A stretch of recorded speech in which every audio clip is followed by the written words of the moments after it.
Have you ever found yourself wondering if someone's feelings for you are, well, more than just friendly?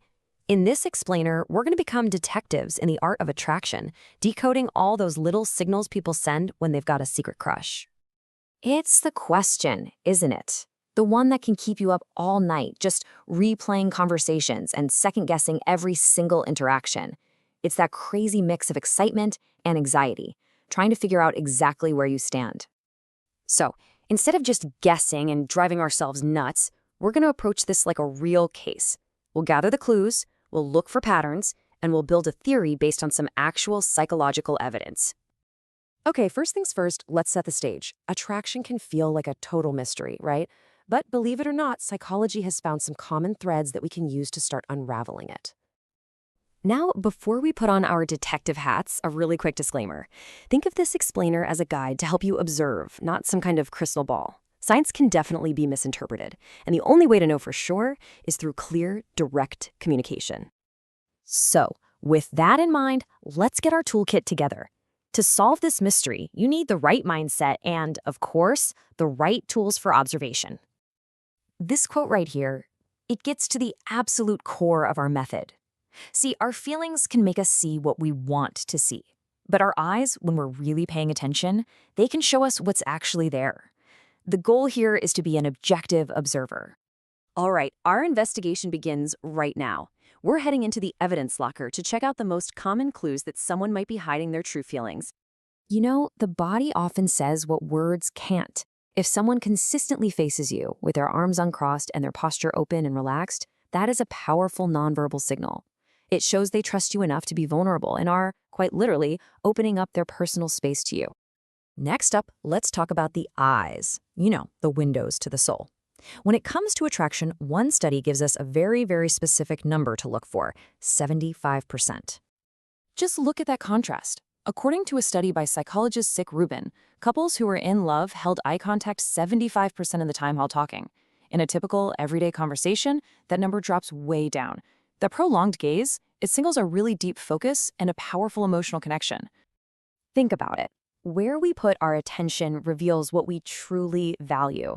So if someone is consistently investing their time and energy in you, not just once, but regularly, that's a huge clue. They aren't just fitting you in when it's convenient. They are actively making room for you in their life. Okay, now this is where a lot of investigations go cold, trying to separate simple kindness from actual romantic interest. This slide shows the difference in depth. You see, a friend asks how your day was, but someone with a crush, they want to know about your dreams, your passions, what makes you tick. They go from general curiosity to a real personal investigation. So here's a clue that might seem a little counterintuitive. If someone who's normally cool, calm, and collected suddenly gets a bit clumsy or nervous just around you, you should pay attention. Strong feelings can make people act totally out of character. Sometimes they care so much about making a good impression that it actually backfires and makes them more tense. So we've got our individual clues, the body language, the extra attention, the unusual behavior, but a single fingerprint doesn't solve a crime, does it? Now we have to analyze all the evidence and see if it tells a coherent story. And here it is, maybe the most important takeaway of all. Don't overinvest in a single moment. I mean, anyone can be extra friendly once, right? What we're looking for is consistency. A pattern of behavior over time is what turns a simple hint into compelling evidence. It's the difference between a random data point and a clear trend. Let's make this super practical. Here's a simple 3-step framework you can use. First, observe the clue, that long eye contact, the offer to help. Second, look for a pattern. Was it a one-time thing or does it happen often? And third, and this is probably the most important step, note the context. Are they this charming and attentive with everybody, or is this behavior something that's uniquely reserved for you? That distinction, it's everything. So you've gathered the clues, you've analyzed the patterns, and you've built your case. So, what's the final verdict? And here's the honest truth of it all. Even the absolute strongest case built on observation is still just circumstantial evidence. It can give you confidence, it can point you in the right direction, but it can't actually read someone's mind.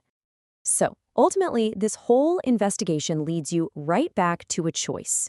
You can keep observing from a distance, Or you can take all this evidence you've gathered and use it as the courage you need to make the next move, to have that direct conversation that provides the one thing observation never can, a definitive answer.